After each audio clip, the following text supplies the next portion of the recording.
안녕하세요. 조선 춘분에게 배우는 창작기법 강의를 하게 된 고려대학교 민족문화연구원 교수 김윤지입니다. 이 강의는 트랜스미디어 스토리텔링 리터러시 교육의 일종 중 하나입니다.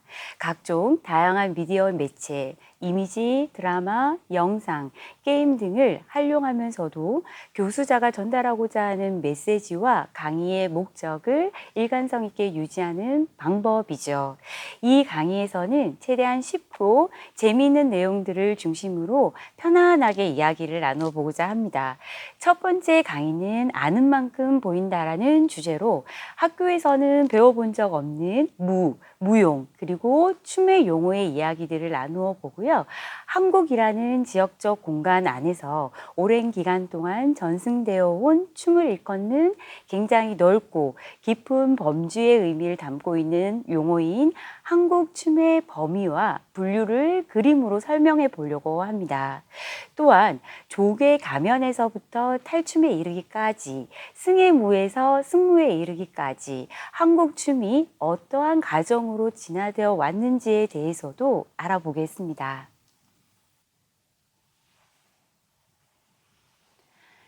조선 춤꾼에게 배우는 창작기법 강의를 하게 된 김윤지입니다.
많이 놀라셨죠? 지금의 춤과는 너무 많이 다릅니다. 이 춤은 뉴질랜드 마오리족의 학가춤으로서 살기 위한 움직임의 본능적 모습이라고 생각을 하면 되실 것 같고요. 오늘날의 춤과 다른 이유는 인간이 갖고 있는 표현과 진화의 욕구 때문일 것입니다. 그러한 욕구 때문에 새로운 인류사의 페이지는 진행이 되고 있는 것이고요. 인간의 창작에 대한 재조명, 창작 기법에 대한 수업입니다. 첫 번째 수업은 그 이해를 위한 기본적인 지식에 대한 내용이고요. 나머지 3강에 대한 부분은 구체적인 예시를 들어서 창작 기법에 대한 이야기를 하고자 합니다. 지금의 나, 미래를 위한 나를 위해 투영해 보는 시간이 되었으면 좋겠습니다.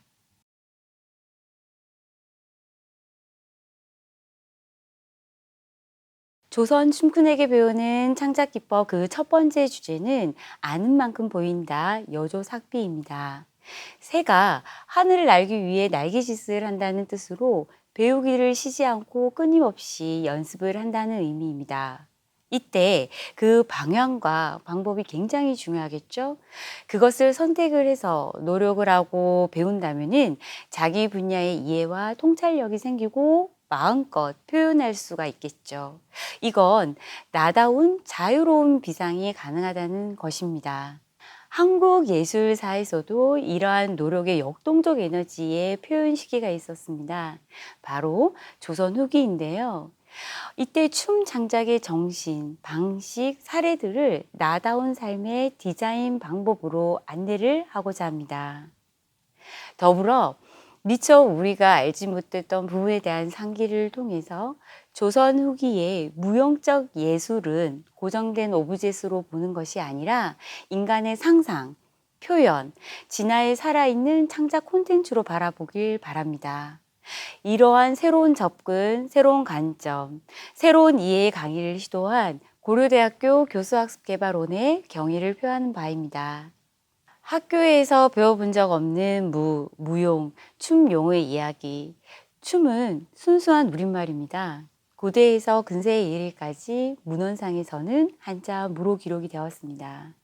고조선에서는 대종덕, 종합적인 무천, 삼국시대에는 탕무, 과야지무, 삼국시대 이후에는 건무, 소용무, 무해무 등이 있고요. 고려시대에 접어들면서 무고와 아방무 등이 나타납니다. 조선시대에서는 일일이 나열할 수 없을 만큼의 많은 춤들이 나오게 됐죠. 기록의 독립화, 세분화, 작품화는 무의 창작과 진화의 발전 과정을 포착할 수 있는 부분이기도 합니다. 이런 무는 근대를 기점으로 띨 용자가 유입이 됩니다. 그래서 오늘날 여러분들도 잘 알고 계시는 무용이라는 글자가 나타나게 됐죠.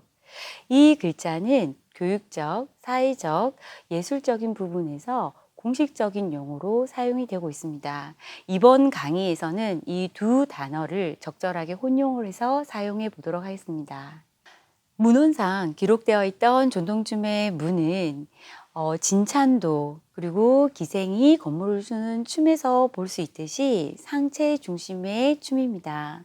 이런 춤들이 근대를 기점으로 띨 용이 들어오면서 최승희의 두 가지 현상들을 볼 수가 있습니다.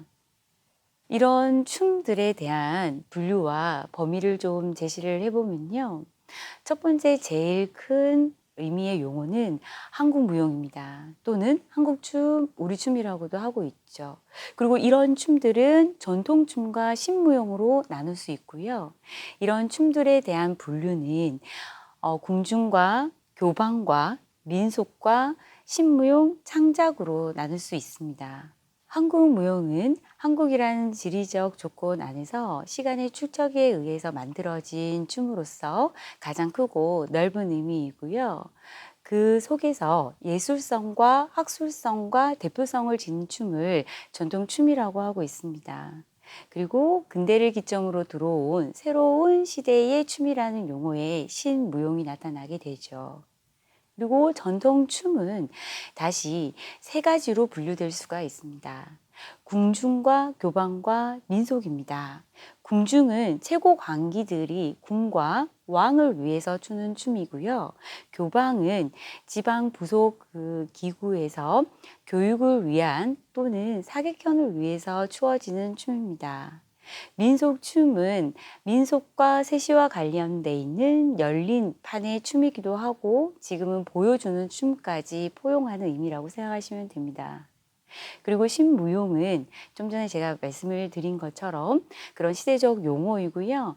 이러한 모든 요소들에서 개인의 창작적인 부분이 들어가면은 그것을 한국 창작이라는 얘기를 하게 되죠. 이 강의에서는 궁중과 교방과 민속에 대한 창작의 이야기들을 3강에서 이루어질 거라고 생각을 합니다. 이 도표를 보시면 굉장히 어지러우실 거예요. 제 설명을 들으면 조금 이해가 되실 텐데요. 그렇게 나뉘어져 있는 이제 분류에서 시대별로 춤의 진화적인 모습을 보여주기 위해서 이 도식을 만들어 보았습니다. 제가 강조하고 싶은 부분 또는 제가 여러분들에게 전해드리고 싶은 저의 목소리는 뭐냐면 한국 춤은 갑작스럽게 만들어진 춤이 아니라 오랜 시간 많은 사람들, 많은 시간, 많은 사회들 속에서 지속적으로 진화의 양상으로 나타났다라는 말씀을 드리고 싶습니다. 그러한 예가 있는데요. 대표적인 거는 조개 가면에서부터 탈춤에 대한 진화의 이야기입니다. 보시면 제일 위에가 신석기 시대의 부산 초량동에서 발견돼 있는 유물 조개 가면입니다. 이 가면을 토대로 현대에 이르기까지 수많은 탈춤들이 한국의 곳곳에서 남아 있습니다. 신석기 시대의 조개 가면으로부터 시작을 해서 백제에는 기양무, 통일신라 시대에는 향학 자병 안의 오기, 고려에는 산대 잡극, 그리고 조선에서는 산대 놀이라는 용어를 쓰고 있고요. 지금은 각 지역마다 많은 탈춤들이 나타나고 있습니다. 예를 들면 이북에는 북청 사자놀이, 을류 탈춤, 경기도권에서는 송파 산대놀이, 그리고 경남에서는 고성 오강대, 동네 야류가 있습니다. 탈춤은 이렇게 지역별로 다양한 용어로서 사용이 되고 있으니까 여러분들도 탈춤에서 나오는 그 용어에 대한 이해를 하시면 탈춤에 대한 지역적 이해가 훨씬 더 편하실 겁니다. 두 번째의 그 진화의 모습은 승의 무에서 승입니다. 지금 이제 보시면 많은 여러분들이 아시는 분들도 많이 있으실 텐데요. 고구려의 무용총이에요. 저는 개인적으로 이 유물을 굉장히 중요하게 생각을 합니다. 그 이유는 뭐냐면 물론 오래된 부분도 있지만 한국 공연 예술의 시초라고 볼 수도 있기 때문입니다. 그리고 천을 들고 추는 춤의 시초이기도 하고요. 그 이유는 무엇이냐면 이 그림, 이 유물 속에는 춤을 추는 사람, 행위자가 있습니다. 그리고 그 춤을 보는 향유자가 있고요. 그리고 이러한 춤을 출 수 있는 요소들이 나오는데요. 안무와 공연과 음악이죠. 이 똑같은 동작을 동일하게 하고 있다는 것은 의도된 안무의 구성의 요소가 있고 그렇게 같이 연습을 했던 시간이 있었다는 겁니다. 이러한 요소들을 다 반영해서 본다면 이 무용총은 무용사뿐만 아니라 공연예술사에서도 시초의 모습이라고 볼 수가 있을 겁니다. 이러한 천을 들고 추는 춤의 양상들은 조선 후기를 기점으로 해서 다양한 계층, 다양한 사회에서 나타나는데요. 보시면 민속의 풍경에서도 승의 무가 발견이 됩니다. 그래서 국중패에서 또는 신윤복의 노상 탑발에서 그리고 중벚꽃이다라는 김준산의 기산 풍속도에서 그리고 어떤 작가인지는 잘 모르겠지만 이승복고도에서 나타나게 되죠. 또 승의 무에 대한 모습들은 교방 문화, 교방 공간에서도 나타나는데요. 오른쪽은 교방 가요이고요. 그 교방 안에 목차 구성의 승무라는 춤이 나타나 있습니다. 그리고 이 춤에 대한 부분들이 그림과 그리고 그 춤의 설명까지 구현되어 있기 때문에 교방 가요는 오늘날 전통춤을 이해하는 굉장히 중요한 자료 중에 하나라고 볼 수가 있겠죠. 지금 제가 말씀을 드렸던 민중 속의 승무 그리고 교방에서의 승무들은 사실 오늘날 우리가 보고 또는 접했던 그리고 교육에서 보았던 승무의 모습과는 다릅니다.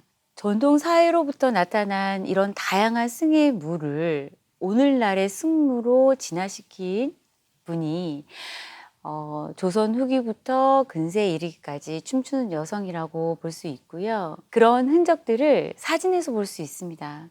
그림보다 훨씬 더 사실적이고 훨씬 더 구체적일 수 있는 사진에서 근세에서 근대로 이어지는 그 춤의 모습들을 포착을 했습니다. 좀 더 살펴보시면 오른쪽이 두 명에서 승무의 모습을 보고 춤을 추는 모습이고요. 그리고 승무의 동무, 그리고 마지막에는 뒤에 사면육각 앞에서 춤을 추는 모습입니다. 그래서 이 장면들에서 볼 수 있는 부분은 뭐냐면 승무의 현재적 모습을 여기서 볼 수 있다는 것이죠. 즉, 오늘날의 승무는 어려운 시기 속에서도 춤에 대한 열정과 그 춤을 지속적으로 표현해왔던 수많은 춤추는 여성들이 있었기 때문에 가능했고, 그런 승무는 조지훈 선생님의 시를 통해서 우리들에게 더 많이 알려지게 됩니다. 승무라는 그 시에 좀 더 집중할 수 있도록 이와 같은 화면으로 전해봅니다. 결국 춤의 승무도 시의 승무도 표현하지 않으면 안 되는 창작자의 번뇌를 자신들만의 표현 도구로 상징하고 있는 것이죠. 저는 문득 이 모든 작품들에서 느끼는 감정과 의미들을 또 다른 창작물로 만들어내고 싶다는 창작 욕구가 생겼습니다. 이 창작 욕구를 실현하기 위해서는 좀 더 구체적인 창작의 로드맵을 그리게 되었고, 그것을 다음 도식으로 제시해 봅니다. 창작을 하고 싶다는 생각은 실질적인 창작물로 나올 때 의미가 있습니다. 근데 그것이 쉽지 않기 때문에 저를 비롯한 많은 분들이 상상만 하고 끝내는 경우가 많죠. 그런 어려움을 알기 때문에 이런 로드맵을 그려보았습니다. 먼저 가장 중요한 것이 내가 정말 표현하고 싶은 것이 무엇인지를 결정하는 것입니다. 그 이후에 표현하고자 하는 대상을 넓고 깊게 알아가는 것입니다. 그리고 표현의 분량을 결정을 한 후 어떻게 표현할 것인가를 고민합니다. 이번 강의의 제목처럼 2강의 사이비, 3강의 상동구이, 4강의 상상 이상이라는 창작 기법을 적용해 보는 것도 좋죠. 그 다음에는 해당 창작 분야의 구성 요소를 모으고 투입될 요소들의 종류와 방식들을 창작 구성원들에게 공유를 합니다. 그 이후 창작자가 최종적으로 나타내고자 하는 창작물의 이미지와 심상들을 창작 구성원들에게 공유를 하고 역할을 부탁합니다. 각자 맡은 역할들이 잘 이루어지는지 확인하고 강점과 약점을 파악을 하여 부분적인 피드백을 전달합니다.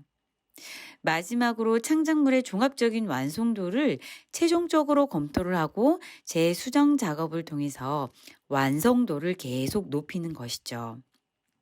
저는 춤의 승무와 시의 승무에서도 느꼈던 또 다른 창작의 욕구들을 이 로드맵을 통해서 구체화할 수 있었고, 기양이라는 주제, 그리고 창작의 과정, 방식들을 다음과 같이 설정할 수 있었습니다.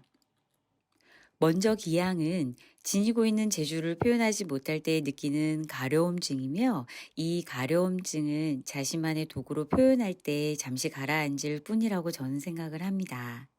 춤추는 여성들, 시인들, 그리고 그것을 다시 표현하고 싶어 하는 저까지를 모두 포용할 수 있는 제목이라고 생각을 했기 때문에 기양으로 주제를 잡았고요. 그것을 간략하게 도식화해 보면 이렇습니다. 그리고 기양을 고려대학교 교수학습개발원의 창작물로 남기고 싶었기 때문에 춤의 승무는 고려대학교 민족문화연구원 초대 원장 조지훈 선생님의 승무로, 그분이 지은 호상비문은 다시 호상비문의 고려대 응원가 민족의 아리아로, 원곡인 멜로드라마라는 연결망을 지을 수 있었고, 여기에 관련된 모든 것들에서의 공통된 심상을 도출해낼 수 있었습니다. 그것이 바로 나답게 표현하다입니다. 그 위에 창작자인 저의 이야기를 덧칠해 봅니다. 조금씩 흐려져 가는 나와 그런 나를 묵인하는 현실 때문에 공허하지만 그 또한 표현하리라. 춤으로, 부르지음으로, 메아리로 결국 나는 자유의 나를 밝히며 날아간다. 그 기양의 작품을 함께 감상해 보도록 하겠습니다.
지극히 개인적인 저의 이야기를 해 보면은 저는 고려대학교에서 받은 것이 많은 사람 중에 한 사람입니다. 좋아하는 공부를 마음껏 할 수 있는 책상과 양서, 같이 공부할 수 있는 동학을 얻었으니까요. 그 감사의 마음을 작게나마 이 작품을 통해서 끝으로 바람을 더해 본다면 저는 진리를 담고 정의를 새기고 자유롭게 나는 비상은 더욱 높고 강하다고 생각을 합니다. 그렇기 때문에 우리와 우리 사회를 밝게 비출 수 있을 것이라고 생각을 하고요. 옳은 방식을 통해서 옳은 방향으로 나아간다면 그 비상은 영원히 우리에게 불멸의 고전으로 함께할 수 있을 것이고요. 이런 창작의 이상적인 마음들을 1차 시 강의 때부터 전하고 싶었고 그 마음들을 염두하시면서 차후 2차, 3차, 4차 시까지의 강의를 참여해 주시면 대단히 감사하겠습니다. 고맙습니다.